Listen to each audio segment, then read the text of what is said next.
Hello everybody and welcome back once again. My name is Jordan, also known as JMonster, and today we're continuing with our RP series to help people understand what constitutes high tier, mid tier, low tier, and then bodyguard tier, so that everyone is very clear on what it is that they can legally put into their army compositions in the RP. So we're going to be dealing with factions just as they appear. So we'll be doing House of Feanor this time. Next time will be Gondolin, Doriath, Haladin, Angband, etc., and so on and so forth. So, just a reiteration from the last video in case you guys missed it. If you have, I recommend that you go and watch it because it will help make things clear to give you a full picture of the RP and the rules, better than just watching this video. But I will reiterate one of the more important parts, and that is the compositional rules for the RP. So, we use a similar system to what Warhammer does, in that you have to have things proportional. There's a certain percentage of your army that needs to be composed of a certain kind of unit. So, we use very broad categories. 60% of your army needs to be mid or low tier. 30% of your army must be high tier. And then 10% of your army must be a bodyguard tier unit. Bodyguard tier can be a little bit misleading, which I think is why we should maybe go through a few of these things, because there are different kinds of things that fall into that category that aren't necessarily your traditional bodyguard unit. So Ents for Ascidian, as we covered in the last video, would fall into that category. It's just sort of a catch-all for really elite units and just really uber tier units. Yeah, that's the bodyguard tier. But in any case, let's take a look at the House of Feanor, because they do have one exception to this rule, and that is the Mounted Company of Kudufin, but we'll get there. So the mid-tier units for the House of Feanor are the Stalkers of Thargelion, Footmen of Amras, Shield Bearers of Helivorn, the Huntsmen of Thargelion, the Rangers of Helivorn, and the Archers of Amrod. So, in terms of composition, you've got 12 slots open for your mid and low tiers. You could bring 12 of each one of these units if you wanted to. Oh yeah, there is also the Mounted Company of Kudufin. They are technically a mid-tier unit, but we're going to leave them out for now. So each one of these units, you could take a maximum of 12 of them if you wanted, if you really wanted to do that. There are, potentially good reasons to do that, to really double down on a lot of these units. But there's also good reasons to try and diversify. Let's talk a little bit about the exception now. The Mounted Company of Kudufin. The Mounted Company of Kudufin are technically a mid-tier unit. They have some extra bonuses that sort of push them into the upper mid-tier, bordering on high-tier side of things, but in order for the House of Feanor to be able to utilize their specialization of cavalry, this unit needs to be considered mid-tier, and indeed it really is. From like concept top to bottom, it's a mid-tier unit. You will only be able to bring 6 of them in total, so you can have 6 units of the Mounted Company of Kudufin, and then you can mix and match from the remaining 6 mid-tier units there. So you could bring 1 of each and then a whole bunch of these, or you could bring, 6 Huntsmen of Thargelion if you wanted to, or you could bring 6 Rangers of Helivorn, and you have all these like mass javelins here, which is obviously a lot of like scary mid-tier punch, or you could bring 6 units of Archers of Amrod if you want to, etc., etc. But the long and short of it is that you can only bring 6 units of the Mounted Company of Kudufin. They're really strong melee cavalry. If you had 12 of them, it would probably be a little bit ridiculous. But it would also run you into that problem of having an army composed of maybe 3 to 4 units, which obviously isn't what I want, and I covered that in the last video as well. So this is going to help increase a little bit of diversity. So you could bring, for your mid-tier selection, if you wanted, 6 units of the Mounted Company of Kudufin. You could bring 4 Rangers of Helivorn, and then 2 catapults. There's a lot of like slots that you can sort of push in here to give you viable stacks of units that all do work together quite nicely, but also support the rest of your army. So yeah, that's the mid-tiers for the House of Feanor. Let's move on to the high-tier units. So for the purposes of high-tier, we have the Accursed of Alqualande, we've got the Riders of the Pass, the Hunters of Celegorm. These are all considered to be the high-tier selection for the House of Feanor. Hunters of Celegorm, super deadly lancers. You can have 6 in total, but when it comes to the Accursed of Alqualande, you can only bring 1 because they are a legendary company. So you could have, for example, 2 units of the Riders of the Pass, and they'd be backing up 3 units of the Hunters of Celegorm. You could get rid of the Horse Archers entirely, go for 5 units of Hunters of Kelegorm.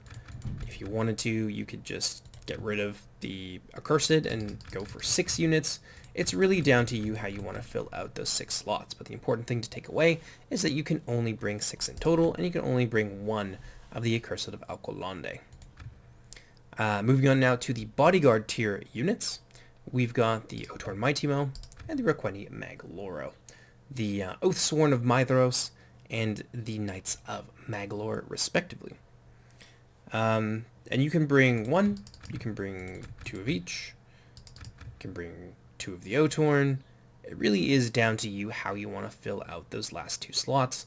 It's left up to the player. So if you wanted to go infantry focused, say it was like a siege army, you could bring yourself 2 of the Otorn Mightymo, a couple of trebuchets, a whole bunch of your upgraded footmen of Amras. You could bring, I don't know, 4, 5 of them if you wanted to, and that's going to bring you up to 7 mid-tiers in total. So you've got another 5 remaining. And from there you could fill that out. Oh yeah, high tier. I also forgot 1 high tier unit. That's my bad. The Defenders of Agalon. So just to reiterate that and get it on screen, these are your high tier picks. The Defenders of Agalon are also there. But yeah, so double Otorn Mightymo, 5 footmen. Maybe you want to bring... so that's 3, 5, 9, 11, and then you've got 1 more pick here that you can pour into whatever you decide you want to bring. Maybe it's more javelins, maybe you want to get rid of one of these and take a couple huntsmen, or maybe you want to take some of these spearmen here, or stalkers, whatever it is that you feel will be useful for you in a siege, bring them with you. Personally, I would bring Shield Bearers of Hellborn, so that's going to be 5, 10, 12. Perfect. And from there, we can fill it out with another 6 slots. So if we were going to attack a settlement and it was going to be nothing but infantry slog, I would probably opt to bring 4 of these guys, and then a little bit of extra help here in the form of some upgraded... no, can't bring them out the company. But I would bring the Riders of the Pass for the extra pew-pew. Or I could just bring 6 units of Defenders of Agalon. Or I could bring 5 of them and then give myself an Accursed of Agalon. And then you've got a pretty formidable infantry stack there with a lot of damage potential in a siege. You've got your spearmen who can shield wall to help you push through choke points. You've got your standard line infantry who can slog it out forever. You've got a solid command corps here. And then you've got some elite troops that you can use to try and batter your way through the final choke points. And of course you've got your artillery that is going to be incredibly useful for you in pushing through fortifications. So yeah, that's a legal Feanor army here. So let's just do a little count here. We've got 2 Bodyguard tier units. We've got 1, 2, 3, 4, 5, 6, 7, 8, 9, 10, 11, 12 mid tiers, and then 6 high tiers down at the bottom. And that's a siege army. Let's say you wanted to go really cavalry heavy with the House of Feanor. That's an option for you. You could bring double Roqueni Magloro. You could bring upwards of 6 units here. Oops, there we go. 6 units of the Mounted Company of Kurufin. You could bring 4 hunters, 2 riders, and then from there you'd have to fill out the rest with a little bit of infantry. So you could bring a couple of catapults, take up those mid-tier slots, and then you've got, since you're going to be fighting with cavalry, why not bring 4 spear units of the Shield Bearers of Hellborn to assist your cavalry in close quarters or to defend your catapults from marauding enemy cavalry. And there you go. It's a mostly cavalry stack there. You've got about, let's see, you've got 14 or so cavalry that you could bring there, which is pretty impressive, I think. Oh, yeah, that would be 6, 12, 14 on your Bodyguard tier, which is pretty formidable. Most factions can't really fit that in there because most factions have high tier cavalry. The only other exception I could think of would be the Dominion of Tolin Gaurhoth and Angband, who could bring, you know, I guess if they wanted, they could bring 12 Wolf Riders, but I don't know why you would ever do that, because the Wolf Riders from Angband are really, they're there to work with other units in order to be a problem. And they're a roadblock, not necessarily an offensive tool. Whereas, I mean, I could bring 12 cavalry with Assyrian, but this is very vulnerable, very fragile cavalry.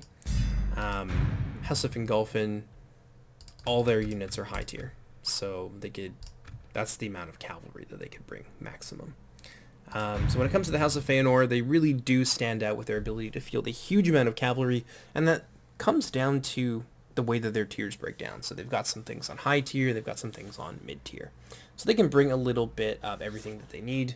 Paladin are another faction that don't really have the option to bring a ton of cavalry because all their stuff is high tier. Gondolin is the same. Doriath is in a very similar boat, although I suppose they could bring 12 units of cavalry, but this cavalry is more of a supporting tool. I guess Doriath could field a crap ton of cavalry here, but there'd be no like punch, right? This cavalry is all very fragile. Nobody could really mix it up the way that the House of Feanor can. They've got all this armor, a lot of damage potential from the best lancers in the game, and the best cavalry bodyguard in the game as well. So the most formidable force, cavalry force, I think that you'll see anywhere in Middle-earth, with the exception of maybe Tolin Gaurhoth, because they can field some pretty nasty cavalry stacks themselves. So we'll get into them eventually. Our next faction is going to be Gondolin. I hope that this makes things clear for you. Got a little bit rambly there at the end, but it do be that way. If you're watching my channel, you're probably used to it at this point. But in any case, my name is Jordan, also known as JMonster. Hope you guys enjoyed, and I'll see you next time.